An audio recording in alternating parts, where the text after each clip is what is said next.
Hello friends, आज educational information रे जानिबा रेशनलाइजेशन विषय ये जो टीचर रेशनलाइजेशन होती चिठीटी करिसेंती director of elementary education Odisha Bhubaneswar.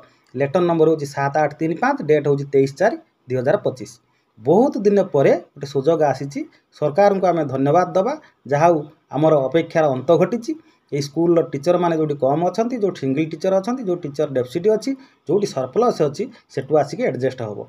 तेणु यही जो सहरांचल बर्तमान ग्रामांचल को आसवे, तेणु ग्रामांचल भी जदि जोटी अधिका थे से एडजस्ट हे।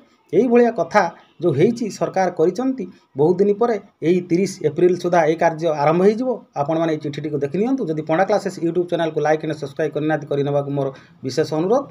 तेणु आपण मैंने यहाँ देखूँ पढ़ंतु और स्क्रीनशॉट नहीं पारंतु से अनुसार आप कार्य करूँ। जदि जो सरप्लस अच्छा किए कौटी जी एवं देखिकी आपड़ ताहा कार्य करूँ। बहुत बहुत धन्यवाद।